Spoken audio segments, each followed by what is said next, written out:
Investment Managers. It is our honor and privilege to welcome you all for this webinar in this wonderful evening. To introduce myself, I am Pallava Rajan, founder and director of PMS Bazaar, and I'll be the moderator for today's webinar. I would like to thank and appreciate all the participants for taking your time in attending this webinar, and thanks for your overwhelming response. Today we have two special guests from Marcellus, Mr. Saurabh, who is the CIO, and Mr. Rakshit, who is the portfolio manager for Marcellus. So they deserve or they need no introduction. More than that, I would like to give a small brief about Marcellus Investment Managers. So it has been founded in 2018, and their core investment team has been together for more than 15 years. They manage two strategies. One is the popular strategy called consistent compounder, which is close to 16-month-old strategy. It has been so resilient strategies throughout since inception, and in the calendar year 2019, it was one of the best performing strategy. And also in terms of last financial year, there have been only two strategies which has given a positive return, and a consistent compounder has delivered a positive return with a significant margin. In addition to that, they also offer a strategy called Little Champ, which is a small cap strategy, which is close to 7 months old. In short span, Marcellus, there have been 2,000 clients as trusted and put money with Marcellus Investment Manager and the PMS. They manage close to 1,300, 1,400 crore. So, without any further delay, I would like to hand over the session to Saurabh and Rakshit. And meanwhile, would like to update that while sending the link to all the registered users, we have also mentioned to send us a question to info@pmbazaar.com. Thanks. We received a couple of questions, and the same has been shared to Saurabh and Rakshit.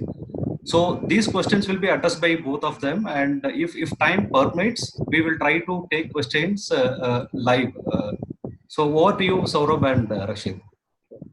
Thank you, Pallav. Thank you, PMS Bazaar, for hosting us. Pallav was very kind to highlight the sort of returns we've been able to deliver, and this has been a 3.5 year story. Whether it was the boom years of 2017, where the Sensex gave 27%, Nifty, gave 27% returns, but the strategy Rakshit managed gave close to 35% return. Or a difficult year like 2018, where the market gave nothing and we still managed to give around 15% return.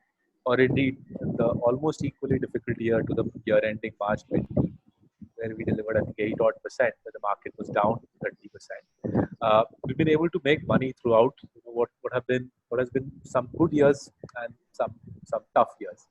And the core of that, the core of that philosophy is looking for companies which meet three criteria. Clean accounts, the books have got to be clean.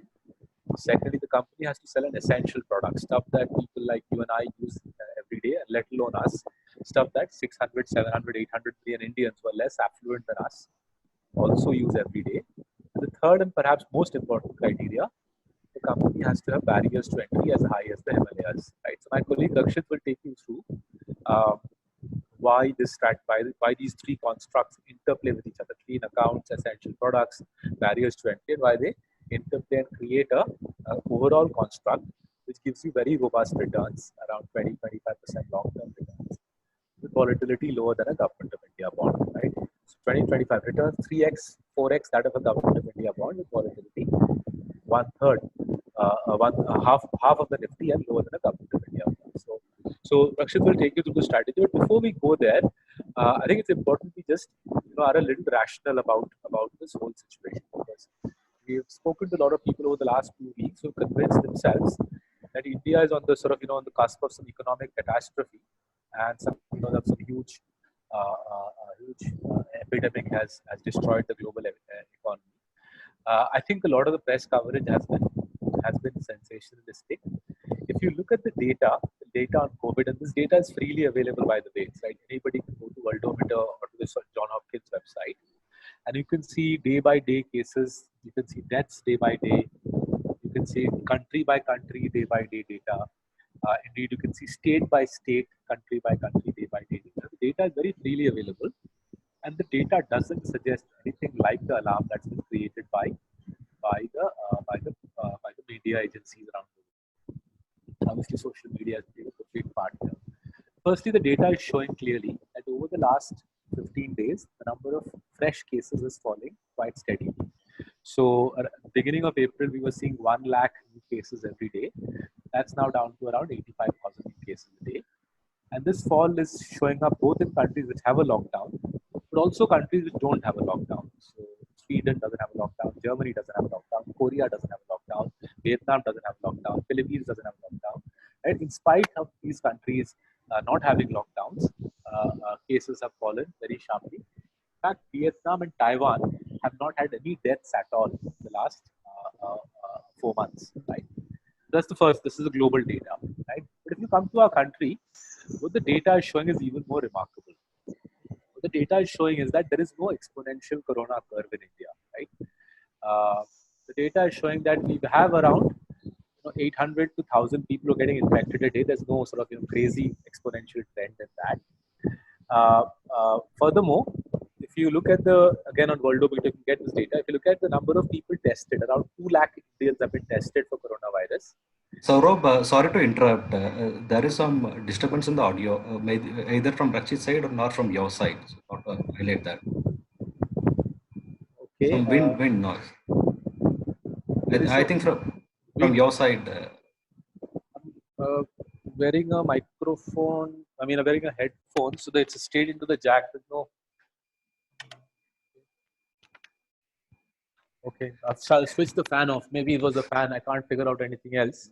Now it's better, Saurabh. Thank you. Please carry on. It was the fan. Okay, that's very interesting. That means even with the headphone jack, you can hear the fan. Anyway, yeah. So I was talking about India. Yeah. So we've had 2 lakh Indians tested for coronavirus in India, and we have one of the lowest infection rates in the world, around a 4% infection rate. Now, I'm no virologist. I have no idea why the infection rates are low in our country, but it is what it is, right? And we have in our portfolio a PathLab company, and we spoke to them, and they are also saying that even in the COVID test they are doing, the infection rates are actually quite low. Secondly, not only are infection rates low, death rates on those who have been infected are also very low. Now, this piece is easy to understand. Most of the deaths from COVID in the West are people who are 60 and over. The average age of an Indian is 28. So obviously, given that they're younger, we have fewer deaths. But overall, the picture is remarkable. We have very few COVID cases. Our infection rates are amongst the lowest in the world.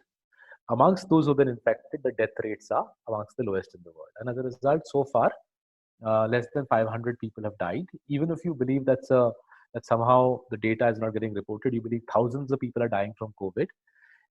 In a country where industrial accidents alone account for 50,000 lives a year, where car accidents account for 150,000 lives a year, I don't think a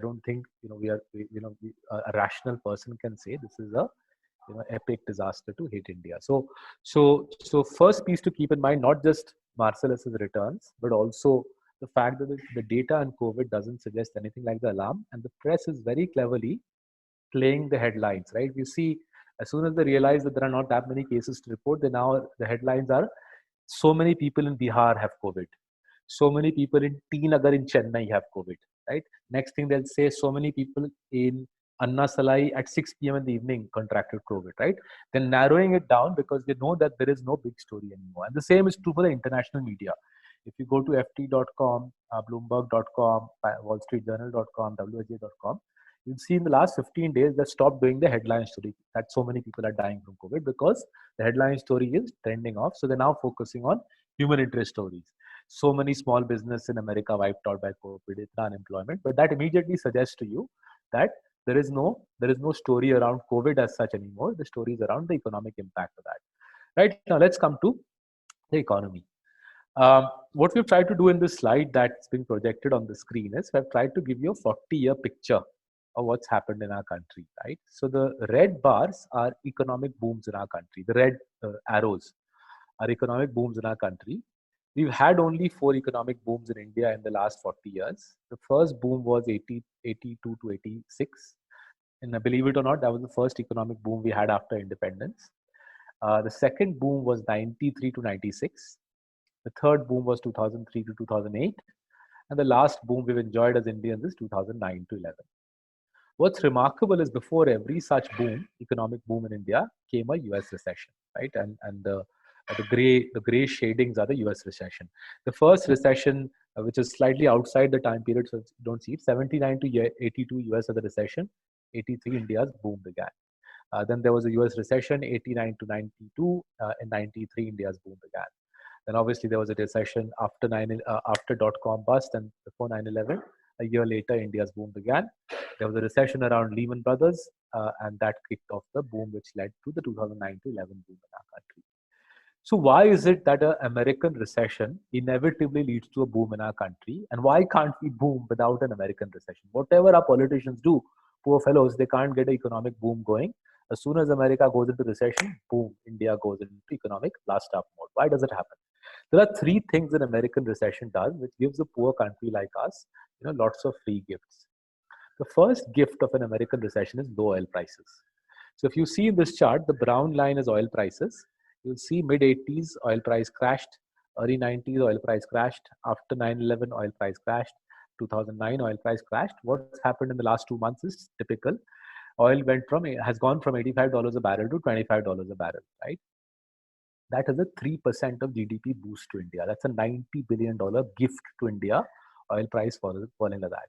Now, whether that gift comes to you and me through lower petrol pump prices, or whether the government says we'll keep the excise high and collect tax and then we'll whack it out to the poor through fiscal dole out, that's a matter of detail. The point I'm driving at is low oil prices immediately give us a massive free gift. 3% of GDP is the gift we've got this time. Unbelievable gift. Second gift of an American recession is American bond yields collapse when America goes into recession, right? So it's happened before as well. You can see the early 80s bond yield collapse. You can see early 90s, right? In fact, American bond yields have been collapsing right throughout this period, which is the only reason I suspect people like us are having this call, right? But let's focus on the specifics of the COVID recession.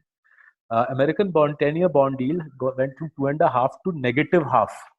10-year bond yield in America went to negative 0.5% 3 weeks ago. It's now at positive 0.5%, but still 200 bips drop in the bond yield. What that does, and this happens every time America goes into recession, it forces US fund managers to put their money in emerging markets. And you can see it again this time, right? We've had GMO saying publicly in a lovely newsletter from James Bontier. We've had Seth Klarman saying so. We've had Lazard Asset Management saying so. All of these firms are saying, we have to make money. We can't make money in America. Let's go to Asia, right? And you can see they're being true to their commitment. So every country in Asia where the debts are tailing off, the market is zooming up 25% in 3 weeks. It's happened in Philippines.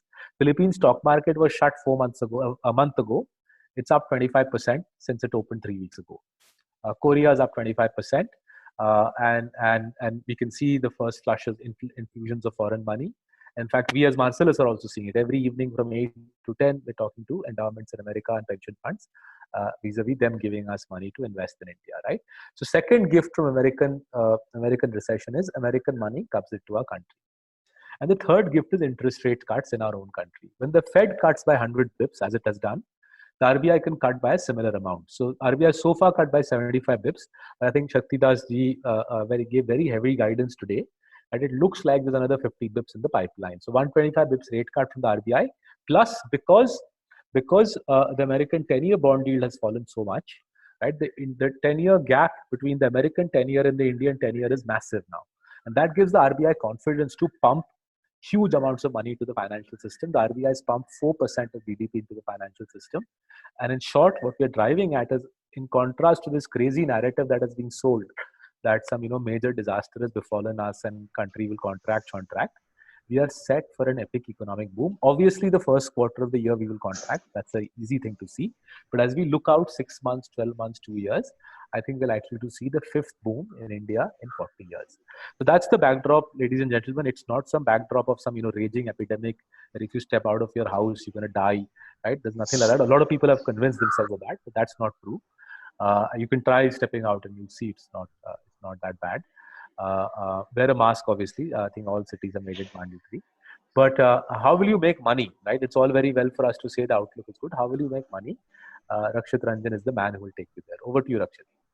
Thanks, Saurabh. So here is a slide which will talk about 4 points. You can read it, and I'll just emphasize with a few examples on each of these 4 points. So in order to pick up winners to begin with, you have to have companies which are not dependent too much on exports imports, which is pretty much I would say a large part of Indian economy, and in particular almost the entire part of our consistent compounders portfolio. But within that, within the domestic demand oriented products and services, what you need is companies, sectors, industries which are providing products and services to sort of day to day, so products and services which are small ticket items consumed by the middle class households, which are the masses of this country, and these are day to day essentials. As a result, these products and services cannot be deferred by, say, 12 months or 24 months, and the demand cannot be cancelled permanently either, right? And this is not like the PVR cinemas type of a demand, or an eating out at a restaurant type of a demand, which certainly will be cancelled during the lockdown period, and will be deferred even after the lockdown opens up by several months, and it will not come back with an offsetting sort of spike in demand. So it's not that you and I will say that because we didn't get to watch a movie at a cinema hall during a 2-month or a 3-month lockdown, or a few months after that, in 2021, let's go to watch 3 movies every day to catch up for the lost demand. So that's not going to happen. Likewise for airlines, luxury categories, leisure, so on and so forth. However, when it comes to products such as Nestle's infant formula milk powder, or let's say essential medicine sold by Abbott, or Divi's Labs' APIs manufactured as a monopoly in terms of ingredients which go into cough syrups and painkillers. The cough syrup, painkiller, essential medicine, baby milk powder, that sort of a demand, I don't think will be cancelled or deferred, right? This is something which cannot be substituted or deferred at all. And hence, there will be a lot of resilience in these types of products. And then you will also see some small ticket utility oriented products, like say footwear, which are 150 rupee average price point or 100 rupee average price point, purely utility oriented, not aspirational consumption oriented, or innerwear, which are comfort oriented, not party wear innerwear, etc., or diagnostic tests of, let's say, Dr. Lal Path Labs, so on and so forth. So you will see a plethora of such segments that will not have, over a, let's say, 12-month period, any effect of the lockdown or the disease outbreak, right? And no matter how our lifestyle changes or how our consumption habits change, these products are not likely to get substituted. So that's a very, very, I would say, important aspect to hunt for when you seek resilience of fundamentals of companies through this crisis, right? Now that's at a category level I'm talking about. But when you go and drill down within a category to pick up winners, there have to be these 3 factors which are up there in front of your screens. So the first one is that the most common trait amongst winners across all sorts of categories will be an ability of a great company to support the P&L or the cash flows of their stakeholders. These stakeholders could be, let's say, influencers who help you sell your products. In the case of, let's say, the paints industry, Berger and Asian, and Berger has been actually quoted in one of the news press articles a couple of days back. They are doing direct cash transfers into the bank accounts of painters, and the number of such painters that Berger is doing at least is more than 12,000, right? And I'm sure there will be a much larger number for someone like an Asian. That's one way to sort of help your influencer community tide through their personal challenges during a coronavirus lockdown or crisis, which will build very strong bonds and relationships and ties with the manufacturer through this crisis, and that will lead to market share gains at the other end of this crisis over the next, say, 2-3 years. That's exactly what demonetization saw. That's exactly what GST saw for all these companies. So that's one example, and there are several other examples. Say, for instance, jockeys, distributors have told us in our recent channel checks that in a normal macro, jockey offers only 1 month of credit to their distributors compared to 3 to 4 months of credit offered by competitors in a normal macro. What that ensures is that during a crisis situation like the coronavirus crisis, jockey is able to extend an extra 60 to 90 days of credit to the distributors, which is not something that competitors can do by taking their 3-4 months of normal credit to 6-7 months of crisis period credit. So, because if you obviously give a 6-7 month credit to a distributor, then the moral hazard issue is a very meaningful one. More importantly, the balance sheet of a jockey, of a Relaxo, of a let's say Nestle or Dr. Lal PathLabs, balance sheet of all these players is much more robust, cash rich, high return on capital employed, and hence they are able to extend such extra working capital support to their stakeholders, which competitors, because of weaker balance sheets, longer working capital cycles of these competitors, they are not able to lend such support to their channel partners. So that is a very common trait. Even the Dr. Lal PathLabs has confirmed that they are negotiating one-to-one rentals downwards for their franchisees with someone like, say, a Thyrocare, who has less of a control on their franchisees, who doesn't even offer test tubes and gloves to the lab technician. The lab technician is outsourced, etc. There will be a remarkable difference between a winning company in every sector and their competitors basis this sort of a support provided to stakeholders. So that's one point to bear in mind while picking winners. The second point is control on manufacturing processes and supply chains. So again, let's take an example of, say, Relaxo and Page Industries. They are in two of the most labor-intensive manufacturing industries in India, right? Footwear and textile. Competitors of these two companies employ contract laborers, and these two companies themselves predominantly employ a full-time labor workforce, as in they are fully employed labor workforce. Now, when we all see migration of contract laborers from larger cities to, let's say, Bihar, UP, Jharkhand, etc., in this sort of a crisis, the resumption of manufacturing processes back to normalcy after the lockdown has been lifted will be a lot longer period recovery for competitors' manufacturing plants compared to, say, a Page Industries or Relaxo, where they perhaps did not see much of migration of their employees away from the vicinity of the manufacturing setups, right? So that's a very, very big advantage. And similarly, when it comes to, say, a Nestle, Pidilite, Page Industries, Relaxo, these firms' distribution channels are not dependent on wholesalers. The distribution channels of these companies are totally dependent on distributors, especially a lot more compared to the dependence of their competitors on distributors rather than wholesalers. And hence the exclusive distributor oriented supply chains will come back to normalcy much sooner, much quicker, much sharper than a wholesale or unorganized distribution channel oriented supply chains, right?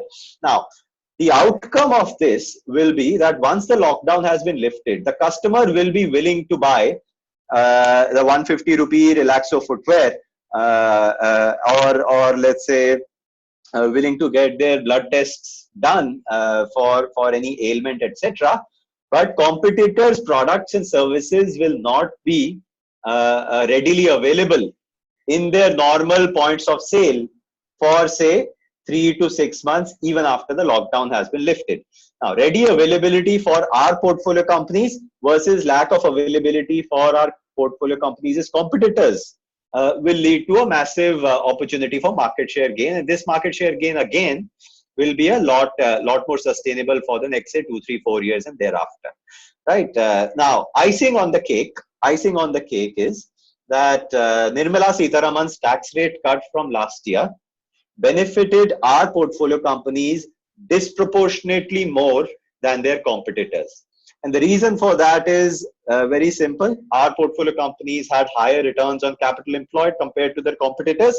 They had the highest tax rates compared to their competitors, and they had the highest profit margin as well. So for every 100 rupee of revenue, not only were our portfolio companies generating 36% tax rate on their P&L, they were also generating the 36% tax rate with a much higher profit after tax compared to the profit after tax of their competitors for every 100 rupees of revenue.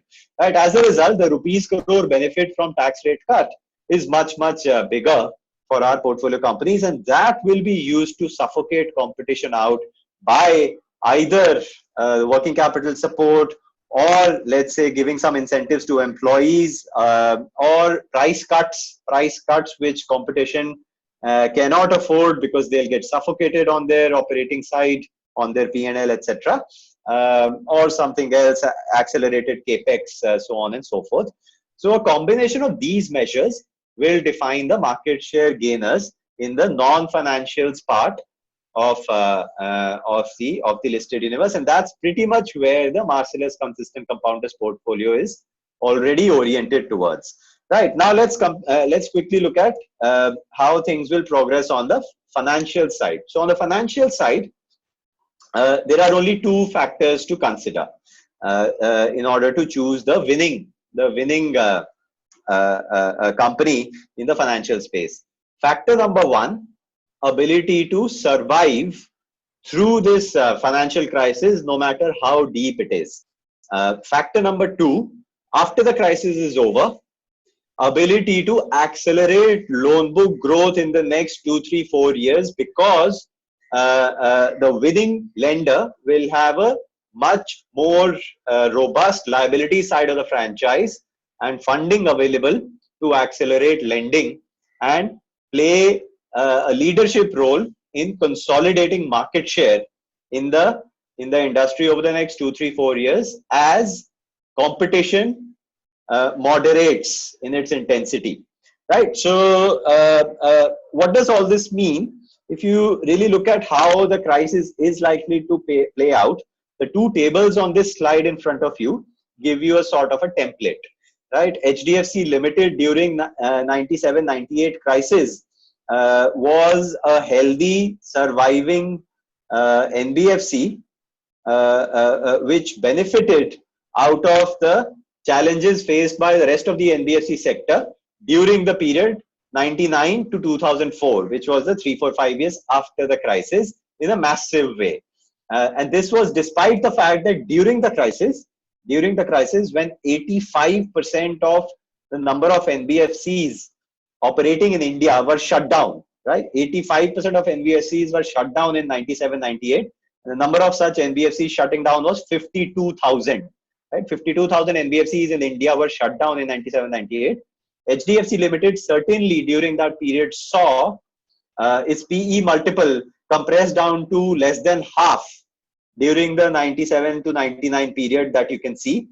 Its NPA ratio doubled, its net interest margin compressed, its loan book growth moderated. These are all the things that you might see for a Bajaj Finance, HDFC Bank, Kotak as well.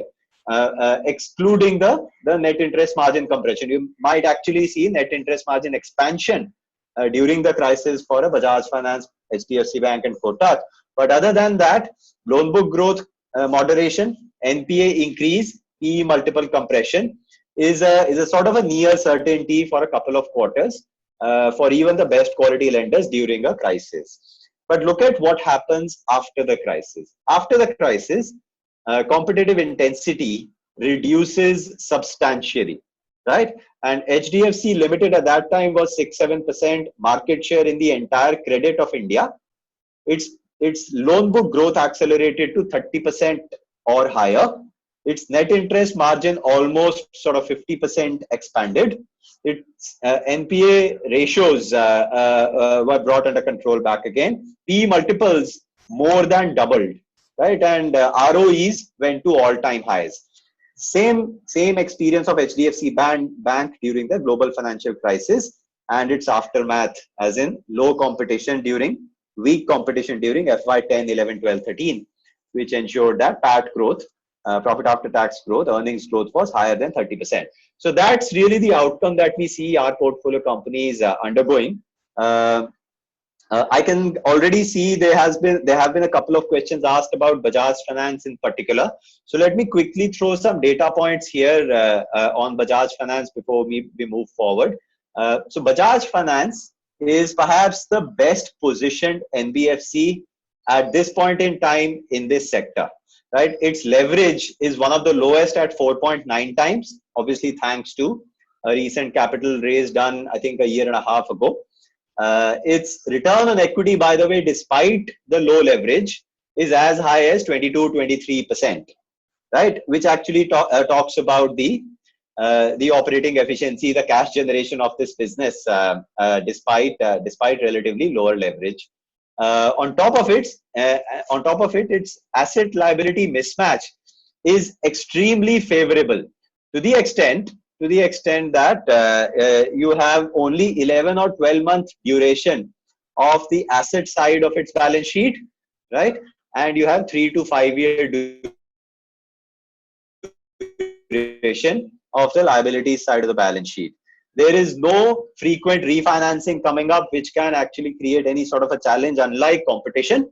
And there is frequent repricing of loans possible because of a shorter tenure of asset side of the balance sheet of Bajaj Finance, unlike its competition. Competition, mind you, is a bulk of it sitting on much longer dated asset side of the balance sheet and much shorter dated liability side of the balance sheet, which is a very difficult situation to let you survive through a very deep crisis, right? So when you combine all of this, and then obviously capital adequacy ratio of 25%, more than 15,000 crores of surplus liquidity available, so on and so forth, we have no doubt whatsoever that Bajaj Finance can very comfortably go through the crisis as not just one of the last men standing at the other end, but also one of the last men standing with a very robust balance sheet to accelerate loan book growth at the other end, right?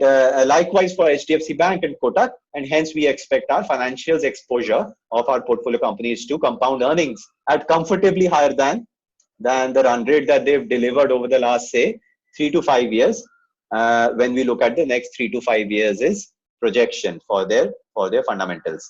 Now let's quickly go through what this means when it comes to our sort of strategy to deploy capital. So we can already see many people saying, have we changed anything in terms of our deployment philosophy? So we continue to deploy literally next day after we receive any top up or any new account funding. Even now, even last week, even last month. The reason for that is sort of explained on this slide in front of you. If you classify the companies available for investment in front of you into two parts. One is a mediocre quality, right? And the definition of mediocre quality being, let's say, 10-12% CAGR in earnings in a normal macro. And one is a high quality company, definition being, let's say, 20-25% CAGR of earnings in a normal macro. What you see is combination of three things play out for these two different types of buckets. The mediocre quality bucket undergoes drawdowns twice as much as the high quality bucket in terms of the fall in the share price during a crisis, right? So as an example, we've given the 2008 crisis quantums, where Sensex crashed down by, say, 60 to 70%, but a combination of stocks such as HDFC Bank, HDFC Limited, Asian Paints, Hero MotoCorp, Cipla, so on and so forth, Infosys. At that time, these were the consistent compounders equivalent companies which you would have built in a included in a portfolio like ours. They fell by half as much as the market, around 30% drawdown during the 2008 crash. A very similar experience to what Marcellus' consistent compounders has seen over the last 3 months. So 1st Jan to 31st March, we've fallen by only 12-13% compared to say 28-30% for the broader market. So the drawdowns are half as much as the market for high quality companies compared to say mediocre quality or broader market. The second point is that the long-term earnings CAGR of 10-12%, right? When combined with a 70% drawdown in 2008, can be taken up to say 25-26% for the broader market or a mediocre quality asset, right? And the difference between 12% and 26% is massive, even in terms of the type of outcome this is. At 10-12%, I think most of the people on this call will barely be meeting their lifestyle cost inflation. But at 26%, real new wealth would be created, right? However, when it comes to CCP type of companies, even without the benefit of timing, you are compounding in the mid-20s over a longer term, thanks to the earnings compounding being in the mid-20s.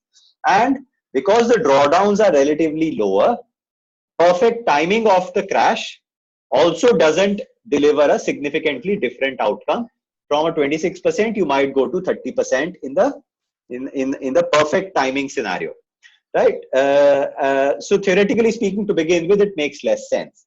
Now, when it comes to the practicality of implementing timing, what you would notice is that the CCP type of companies, they recover far sooner and sharper. In the 2008 crash, they recovered within 2.5 to 3 months, when the Sensex took 20 long months after March 2009 to recover, right? So the window of opportunity available to time entry exit in the Sensex is much wider, which makes it a lot more possible perhaps if you know how to time things. But the window of opportunity available in an HDFC Bank or an Asian Paints or a Nestle is very, very short, right? So combine all of this together, we are going all in, deploying the funds the way they come in our CCP portfolio. And very quickly, this is the performance. This is the performance of our portfolio as of 31st of March, where you can see, especially the 3-month bars. The 3-month bars you can see have been half as much as the broader market. More importantly, the 1-year performance, which Pallav mentioned in the beginning of this call, the 1-year performance is positive 7.6%, which is not at all a bad outcome for a client in a time like FY20 has been, with Sensex falling by 25% during FY20. So we'll stop here, and I'll just read out a few questions which Pallav has already sent to us, and answer them, and thereafter I'll let Pallav ask us questions which he's received so far on the webinar. So I can see someone has asked, based on your investment approach in CCP, when do you sell a stock? Do you check its valuation or not? Now, there are only 2 reasons why we or anyone else ideally should consider selling the stock. In our case, the first reason is if we see any reduction in the quality of the franchise over a period of time, complacency kicking in, or the strength of the competitive advantage available to the company 1 year ago or 6 months ago not being sustained when we do our research at the ground level. So once our conviction levels in the competence of an organization which we hold in our portfolio, our conviction drops, we will sell that company. We did that to Marico. We sold Marico in December after having studied the reasons for its moderation in fundamentals, and after having going through a sort of 12-month journey of decline in our conviction levels. We sold Marico in December 19. Or the second is a sudden change in the construct of the company's DNA, right? Which actually we did with Graha Finance, which is a subprime mortgage lender based out of Gujarat. And the evening when Graha reported sale of its ownership from HDFC Limited into the hands of Bandhan Bank, we decided to exit because we did not see the world after this transaction being anywhere close to the consistent compounder DNA that we want out of a portfolio company like ours. So that was a very sudden switch in our conviction level, not a gradual one like Marico, very sudden one which we used to exit. Do we consider valuation as a criterion? We certainly do. However, our fair value multiple of, let's say, a Nestle in our minds is way above 100 times PE or 150 times PE. Right? It's actually, we've quantified it in some of our newsletters.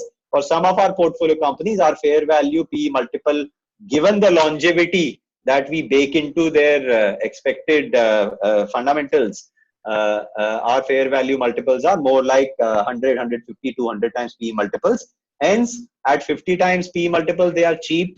At 40 times, they are cheap. At 60, they are cheap. Even if they go down to 20, they will remain sort of equally attractive to us from a valuation perspective. So we do bear valuation in mind. However, the standard 30, 40, 50 times PE multiples, which might worry the market on our portfolio companies' valuations, don't necessarily worry us.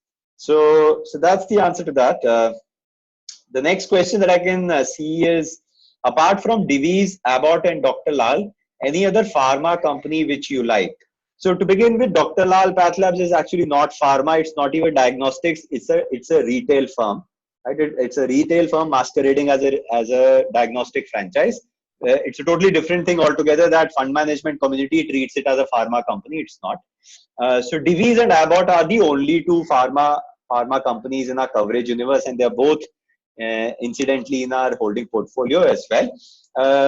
The person who's asked this question, we would suggest for a longer answer, please go to a blog which one of our portfolio counselors published, Sudhanshu Nata. He published about a couple of months back on why we believe the standard outsourcing of branded generic model, which let's say a Cipla, a Lupin, a Sun Pharma followed during the noughties, and they made enormous value out of building their business around that construct in those times. It is to a large extent a broken business model, and hence we don't have any Cadila or a Lupin in our coverage universe anymore. However, till 4 or 5 years ago, before this disruption happened to the business model of these companies, we used to have in our portfolio these companies in our coverage universe. Many of these companies. So Divi's and Abbott end up being the only two exceptions that we found as being business models which are less likely to get disrupted overnight, because they are less dependent on third-party partners to carry out their day-to-day businesses, and more importantly, very, very deep-rooted, consistent compounder type of a moat, a competitive advantage for these companies. So that's the simple answer to your question. The next one is, what's your sense on ITC when we are looking for stability in earnings and profitability? So on ITC, over the last 5 years, earnings growth has been 12%. I'm talking about FY15 to FY20. Even if you look at FY17 to 20, the outcome is similar, 12.5%, I think, or 11.5% is their earnings growth. That is exactly, I would say, 100 bips shorter than what we would have liked it to be, but it's pretty much where we expect ITC's earnings growth to be. Its cigarettes franchise has not been challenged. We don't see it getting challenged. However, it is correct to say that we do not want a 20-25%, want a 10-12% earnings compounder in our portfolio. So still, why do we hold ITC? Because when you add its normal dividend yield, which at today's share price sits at somewhere around 7%, and when you consider the prospect of surplus capital return to shareholders, indications of which have already sort of come out in recent exchange announcements that the company has made, the total shareholder return, including dividends, goes well above the 18, 19, 20%, which we sort of are quite comfortable with. That's the main reason why we are holding on to ITC despite a 12-13% earnings compounding here. So perhaps that answers your question. Now coming to the next one.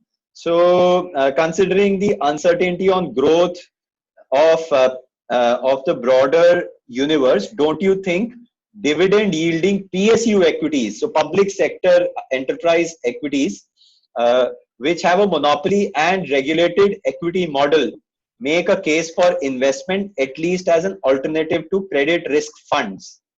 So Saurabh, do you want to just summarize our view on PSU stocks and what makes them less attractive? Sure.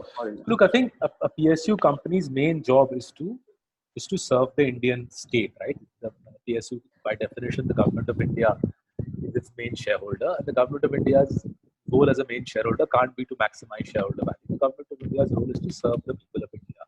Therefore, a PSU's main purpose, whether it's IRCTC, whether it is Power Grid, a PSU's main purpose is to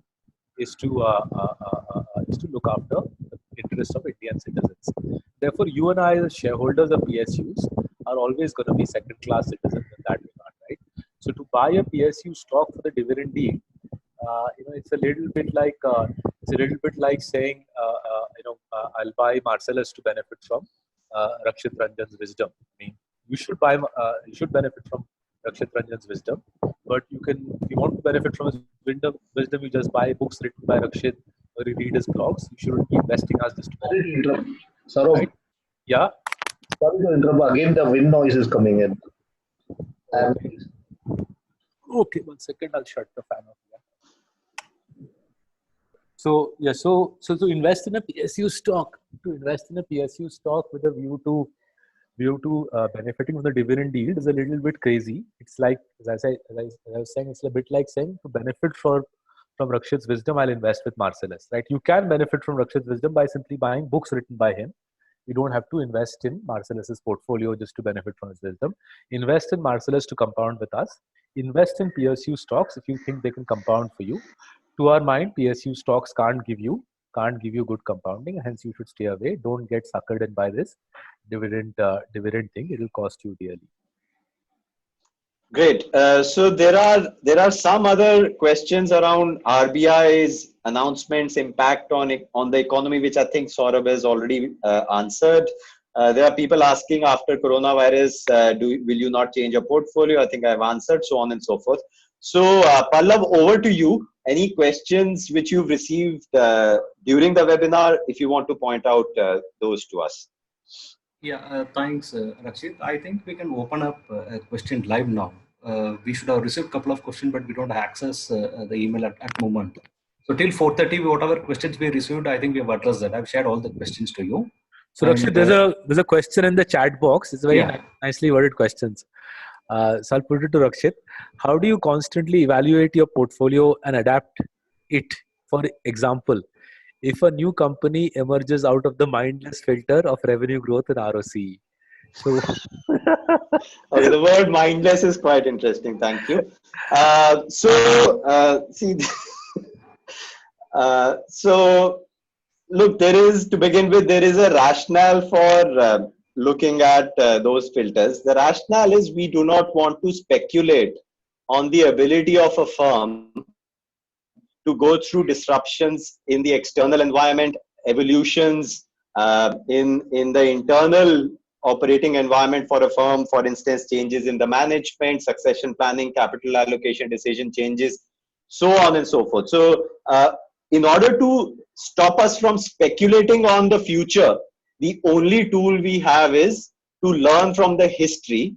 And because history doesn't necessarily repeat itself, what we look at via the history is a DNA that tells us that it wasn't a one-off case of delivering healthy fundamentals in the history. History helps us to learn about sustainability of this cycle of overcoming disruptions and evolutions time and again, sustaining returns on capital employed time and again, and delivering growth regardless of various other constraints against growth that the rest of the universe of investing faces time and again, right? So that's largely the reason why we stick to those filters as the starting point, obviously alongside doing also forensic accounting oriented filtering out of companies. So these filters help us narrow down our research onto a very small list of companies which are clean accounts, which have delivered a great history, which might not necessarily repeat itself into the future, but at least that's the sort of limited coverage universe that we work on. Now, how do we handle changes to the coverage universe? So once every year, we do run these filters when the annual results come out, and that does bring about changes to our coverage universe. So I'll give you some examples. In 2016, Dr. Lal PathLabs became available to investors because it got listed and it shared more than 10 years of historical financials with the public market, with the investor community at large. That helped us understand Dr. Lal PathLabs' DNA. It did take us a couple of years. So I think I remember for the first couple of years after we started Ambit's Coffee Can PMS, we didn't have Lal PathLabs in it. And it was only after the first couple of months of research, and the research had actually gone in several months before we launched the Coffee Can PMS, that we were able to build our conviction in that. Likewise, for say an Abbott India. Abbott India came out in those filters. If you read our books, in those filters, Abbott India came out in 2016. But we added Abbott in our portfolio at Marcellus only in August 2019. So in a way, it took us a good 3 years to build our conviction on Abbott. Similarly, Divi's Labs, right? Divi's has been delivering consistency of healthy fundamentals for almost a couple of decades now, but it took us time to build conviction. So we do add companies like, let's say, an Abbott in 2016, once it delivered more than 10 years of consistency, or a listing of let's say Dr. Lal PathLabs or Avenue Supermarts with more than 10 years of history available to us. These stocks do get added to our universe. Interestingly, we also have the addition of, say, to this list of companies basis the filters. We will have LIC Housing Finance, Repco, PNB Housing Finance, etc. Sitting in a year like 2018, they would have delivered on what the filter asks them to deliver in the preceding 10 years. And then starts our job of doing research on segregating the great companies from not so great companies. What that would mean is we will build conviction in a Nestle despite the Maggie fiasco happening, and sort of Maggie fiasco breaking the consistency that the filters seek, and we will include Nestle even after the Maggie fiasco being there in its history. But at the same time, we will happily exclude an LIC Housing Finance or a Repco or a PNB Housing Finance, etc. from our coverage universe, because we don't think there is any reason to believe in the sustainability of a beautiful, consistent history into the future for whatever reason. So that's the research process. It takes incredibly long amount of time. The coverage universe does go through 1, 2, 3 stock additions and deletions each year.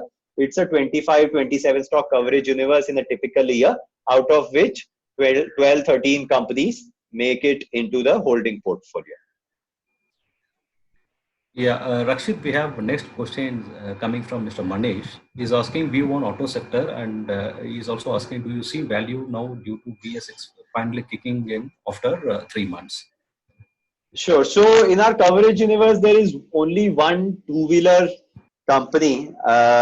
We don't have the rest of the auto sector, auto OEM sector in our coverage universe. And in general, we prefer two-wheelers over four-wheelers from a long-term structural standpoint.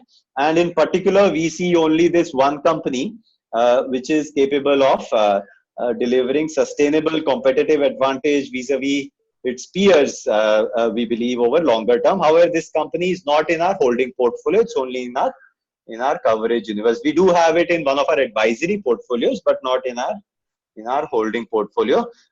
Things like BS6, things like I mean, there are various other disruptions like insurance of 3-year policy, 5-year policy, etc. was a change in the regulatory environment.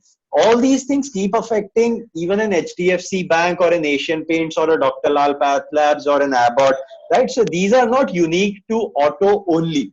What you need to figure out is a company which can deliver healthy fundamentals despite these regulatory changes, and vis-a-vis some others which don't, right? So we don't see too many auto companies making the cut in our minds in terms of a DNA which overcomes regulatory disruptions time and again. So Pallav, I'll take your leave. Thank you very much for hosting me. I'll leave it to Rakshit for him to continue. Thanks, guys. Thanks for hosting me. Thanks, Saurabh. Go ahead, Pallav. Any more questions I should answer? Rashid, there are people who have been wanted to ask the questions, so I'll just unmute them so we can able to take by their questions one by one till you say. Shall I open up? Yeah, sure. I mean, another 15-20 minutes. Happy to take I'll do that. questions in the order they come. Yeah.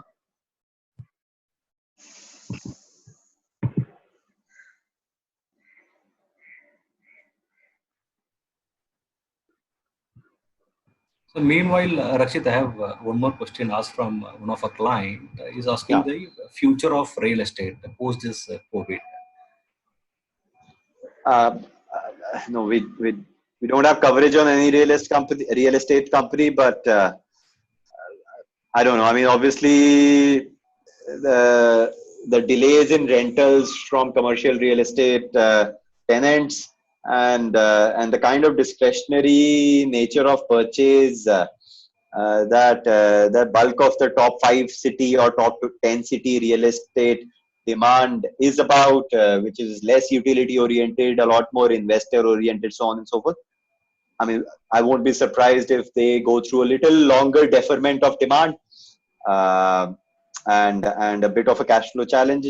But I'm not an expert on real estate. That's where I would limit my answer to. There is one more question from Mr. Ashwin. He was asking, he wants to have more details on your offshore funds. Sure. So the offshore fund obviously is not for resident Indians because you can't use the LRS route for offshore fund because it will be called round tripping. The offshore fund is either for NRIs living outside of India or for pure foreigners, and it invests in exactly the same portfolio barring one change, which is because of a restriction. So Abbott India is not allowed to be held in the offshore fund because of the FPI restriction on this stock. Other than that, the portfolio is exactly the same. The returns that you see in front of you on this screen are US dollar denominated returns, because this is a vehicle which is domiciled in Mauritius. It is owned by Kotak Mahindra Bank, and we've leased this vehicle to create a portfolio, a fund. This is not an individually managed account. This is a fund, like a mutual fund, for instance. That sort of a structure for foreign investors in US dollar investments. And you can reach out to us separately.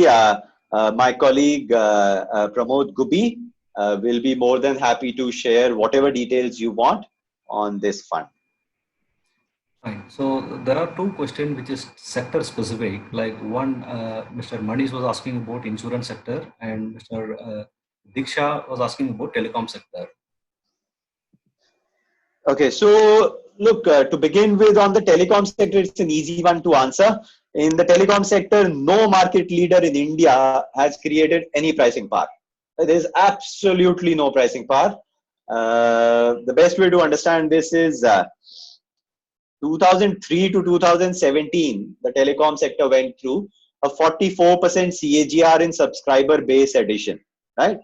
That's like a dream come true for any sector leader, where the industry itself is growing volumes at 44% annually, right? If you give that to any market leader, let's say, he would be very happy with it.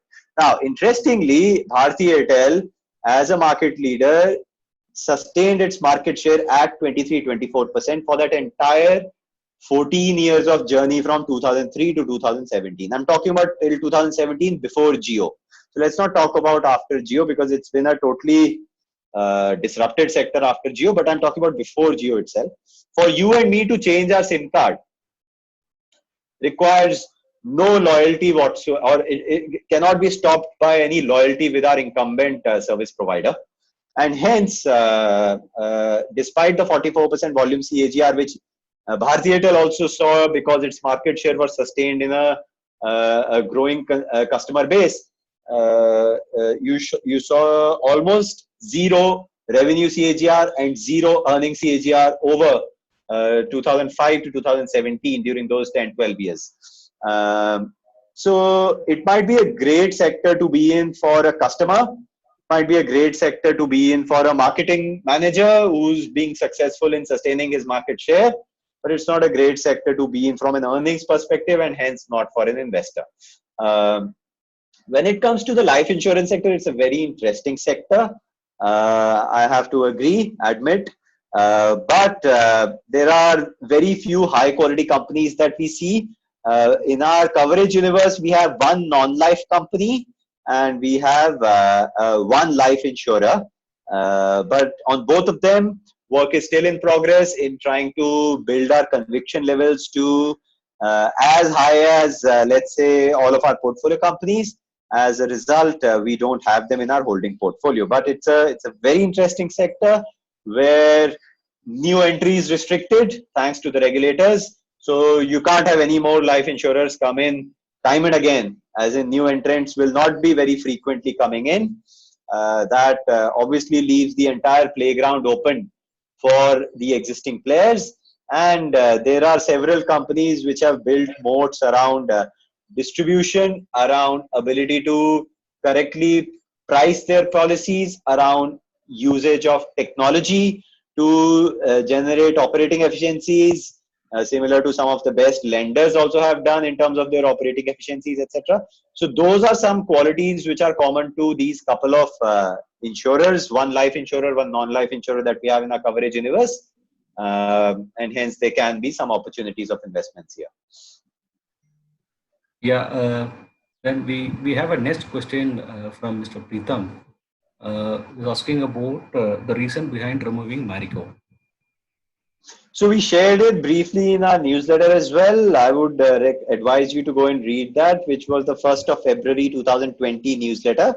To put it in a summary, till a year and a half, 2 years ago, our expectation of Marico's earnings compounding was more like 18 to 20%, because we thought volume growth of their Saffola edible oils portfolio will be more like 18 to 20%, high teens volume growth in Saffola, mid-teens, 15-17% volume growth in value-added hair oil, and 6 to 8% volume growth in Parachute coconut oil. That was our expectation till a couple of years ago. In Unusual Billionaires, we've got Marico as a chapter, and we are big fans of the history of Marico and the DNA that it has created.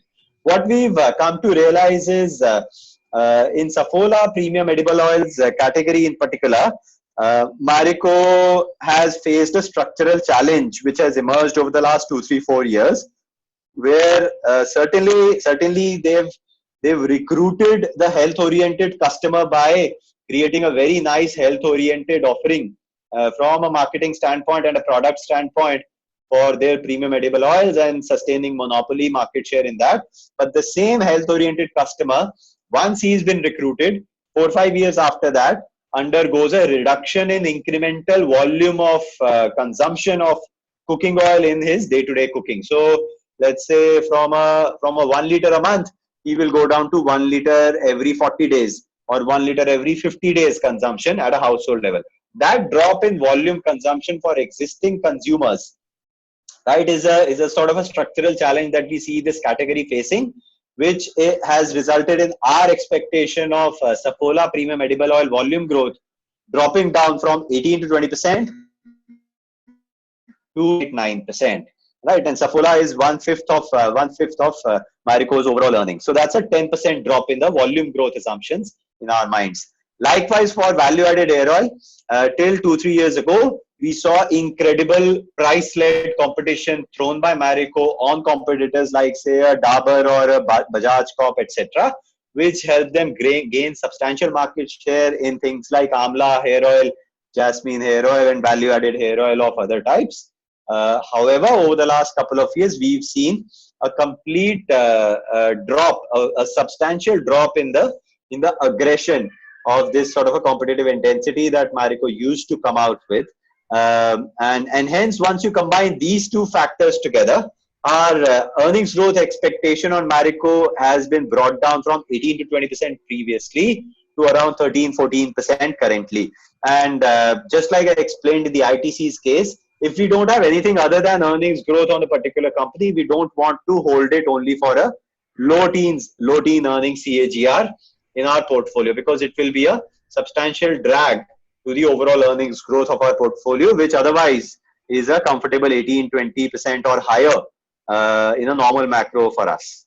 So that's in a nutshell why we've removed Marico from our. Yeah, Rakshit, we have close to 75 questions on the queue. Wow. So definitely it is not possible to address due to time constraint. So what I would suggest is, Pallav, if you can send a subset of this 70 which have not been answered by us, send it to us by email with the email addresses of these clients. Or what you can do is you can send the questions to us. We'll send you the answers, and you can send the answers by email to all these clients. Perfect. We do that on our own internal webinars which we conduct at Marcellus. We'll do the same for you. I appreciate that. Meanwhile, can we take 2-3 questions? Sure, please go ahead. Yeah, see, there is a client who was invested in your Little Champ as well as in Consistent Compounder, and you defined well that the deployment is the next day or the same day, like whenever you receive the funds. But he feels that it should not be the way for a Little Champ being a small cap, because the erosion is too high, so on. It's just comparing with this two portfolio. Right. So let's talk numbers rather than theoretical. Yeah. So let's talk numbers. Little Champs saw if I remember correctly, 13% drop in portfolio value from 1st of Jan to 31st of March, compared to 30%, I think, for the BSE small cap index from 1st of Jan to 31st of March. Right. So just go back to Ashwin's newsletter and you'll get the exact data. I think this is the data: 13% versus 30% for the 3-month period ending 31st of March, right? Now, to begin with, that 13% is substantially lower drawdown than the market drawdown or the benchmark drawdown. Now, let's look at what has happened in the last 15 days, right? We are what's date today? 17th April. Yeah. So last 17 days, the Little Champs portfolio is up. I don't know how much it is up today, but as of yesterday, it was up by some 8.5-9%. Right? What has changed really in the last 17 days, which would have helped you time entry exit? Did the coronavirus cases on 17th April reduce compared to 31st March? Or the run rate of new cases, did it moderate versus 31st March? No, it didn't. Did the lockdown get removed on 17th April versus 31st March? No, it didn't. Did America come out of recession on 17th April versus 31st March? No, it didn't. Did the Indian economic growth outlook change? No, it didn't. Did the Prime Minister change? No, it didn't. Did Marcellus' fund manager change? No, it didn't. Did the management team change? No, it didn't. Right? So nothing changed. PMS Bazaar was where it was. The client was where it was. The fund manager was where it was. The company was where it was. In the last 17 days, 2/3 of the drawdown, 3/4 of the drawdown of Little Champs has been recovered. So how on earth can we time entry exit from a Little Champs on 31st of March? We can't.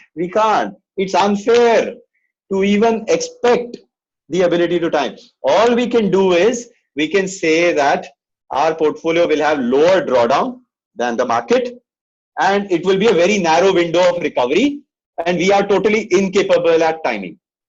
Without timing, we will deliver a satisfactory return. As a result, our clients will not need the added value out of timing to get satisfaction out of their investment. If we can deliver satisfaction without taking any risk of timing, why do you as our clients want us to add risk to your portfolio in order to deliver a higher return? Because risk is never one-sided. Remember that always. Risk, when you add, the timing element is an addition of risk. If you factor it into your investment philosophy, risk is not always going to be one-sided in giving you a positive outcome. Risk can also burn money, right? Because I don't think you will say, okay, Marcellus, nothing changed in the last 17 days, but you were sitting on cash and the portfolio value has gone up by 10% in the last 17 days. We will not blame you for that. I don't think, because at that time you'll say, well, couldn't you see the FII flow? Could you not see the US, what do you call, very frequently tracked indicator these days? US, the Dow Jones futures. I don't know why people have started tracking Dow Jones futures during India's daytime to expect what will happen to Indian equities tomorrow morning, right? We can't do that, right? So it's unfair to even expect us to do that to begin with. And it's actually going to be damaging on your portfolio's return if you ask us to increase risk. We will not do it. If you do it via some other fund manager, please be conscious of the downside that every risk also brings. Taking risk doesn't always give you the reward. If you drive your car at 200 km/h from Bombay to Pune on the expressway, it is not going to always give you the reward of reaching your meeting venue half an hour earlier than normal. It will expose you to the risk of never reaching, right? So just be a little more conscious of that as well, I would suggest. Yeah, we'll take up the last question, Mr. Rakshit. We have a question from Mr. Devendra Agrawal. He was asking about, we have seen management changes have significant impact on performance. He also quoted example of Infosys. So, would replacement of Mr. Aditya Puri can affect, is what is questioning. Yeah, hi Devendra. So very valid question, and I think it can affect. So, let me give you the negative side of the answer first. India has never seen a financial services company operate without a Latwala Lala at the top so far. Let me put it that way in a little crude manner. I'm putting it. Yeah. So the one man defining capital allocation and strategy at a lender has been very key to every great lender in India to begin with.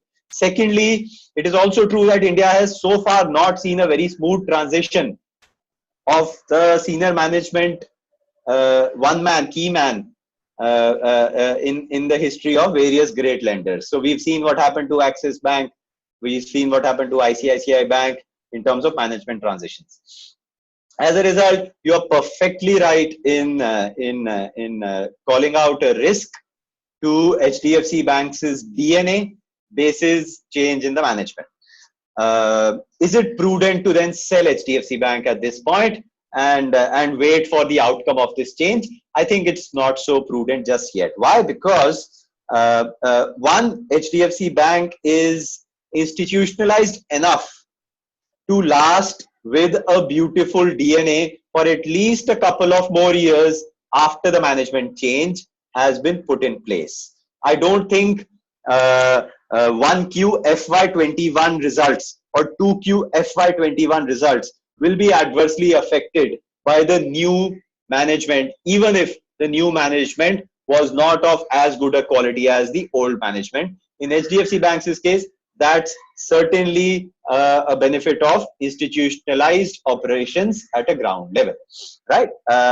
Even when you look at, let's say, Shikha Sharma taking over at ICICI Bank, at Axis Bank, and Chanda Kochhar taking over at ICICI Bank, for the first 2-3 years after the new management took over, there was no change whatsoever vis-a-vis fundamental performance during PJ Nayak and I think KV Kamath era, right? So that's the sort of I would say time available to all investors, including us, to do our research and build conviction on the new management team's ability to sustain, nurture, a very high quality DNA of the organization. If 6 months from now, 12 months from now, we believe that the DNA, the new DNA of HDFC Bank from a capital allocation strategy perspective, from an evolution perspective, is not as robust as it was till say FY20, we will certainly make corrective action to our portfolio allocation or exposure to HDFC Bank. But it would be totally mindless to say that because a management change is upcoming, let us exit out of HDFC Bank at this stage and invest in a mediocre quality bank vis-a-vis HDFC Bank. Thank you, Rakshit. Participant, thank you very much. And as committed, we'll address some in each of your questions in next couple of days. We'll send the questions to Marcellus team and we'll respond to that. Rakshit and Saurav, thank you very much. And that's it. We'll wind up. Thank you. Thanks, everyone. Thanks a lot.